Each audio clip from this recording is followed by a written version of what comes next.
बिस्मिल्लाहिर्रहमानिर्रहीम। Welcome to my channel. अस्सलाम वालेकुम। आज मैं आपके लिए एक लाई हूँ मज़ेदार और बहुत ही यम्मी सी रेसिपी, वो है क्रीम चाट। चलिए रेसिपी की तरफ चलते हैं। सबसे पहले हमने फ्रूट्स लिए हैं, अच्छे से वॉश किए हैं। इसमें हमने ऐड किया है सेब। अच्छे से वॉश करने के बाद, पील ऑफ करने के बाद हमने सेब ऐड किए। इसके साथ हमने ग्रेप्स डाले। ग्रेप्स को आपने इस तरह कटिंग करना है, दरमियान से 2 पार्ट उसके करने हैं। पूरे ग्रेप्स मतलब पूरा ग्रेप वो जो है वो नहीं डालना। इसके साथ हमने अमरूद डाले। अमरूद के साथ हम ऐड कर रहे हैं बनाना। बनाने का ये टिप है कि आप जब आपने चाट बनाना हो तभी इसको कटिंग करना, उससे पहले आप इसको कटिंग करके नहीं रखना, क्योंकि ये काला होना शुरू हो जाता है। फ्रूट्स को हमने अच्छे से सेट कर लिया है। अब हम बनाते हैं क्रीम। क्रीम के लिए हमने ली है ऑलपर की एक क्रीम पैक, और इसमें हमने half tea spoon black pepper add किया है।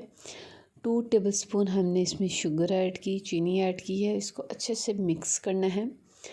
अच्छे से मिक्स करने के बाद अब हम इसमें ऐड करेंगे मायोनीज़।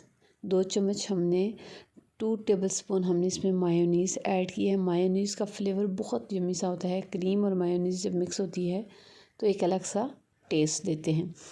इनको अच्छे से मिक्स करना है। मायोनीज़ को आपने अच्छे से मिक्स करने से ही करके मिक्स करना है, ताकि ये अपना टेस्ट अच्छा सा दे। ठीक है। ये क्रीम चाट जो है ये बाज़ारों में बहुत महंगे दामों फ़रोख्त होता है। घर में आप इजीली बना सकते हैं। इस तरह मिक्स करने के बाद आपने फ्रूट्स पे अच्छे से फैला देना है। सही करके आपने पूरे फ्रूट्स को कवर करना है। ठीक है। गार्निश के लिए हमने लिए हैं अनार।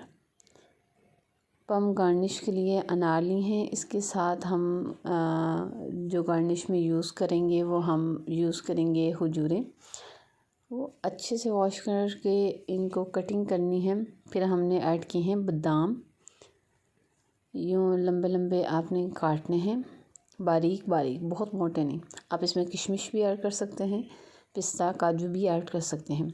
हमारा मज़ेदार क्रीम चाट तैयार है घर में, जो कि बहुत ही कम वक्त में और कम खर्च में तैयार किया गया है।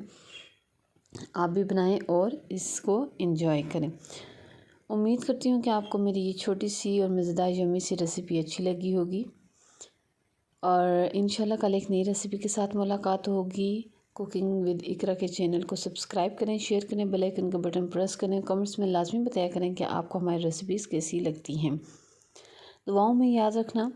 ये मुख्तसर सी रेसिपी थी, आप इसको लाजमी ट्राई करें और शेयर करें, और इसका टेस्ट आप हमें बताइएगा कि आपकी कैसी बनी है। इंशाल्लाह कल एक नई रेसिपी के साथ मुलाकात होगी। कुकिंग विद इकरा के चैनल से इकरा को इजाज़त दीजिए। अल्लाह हाफिज़।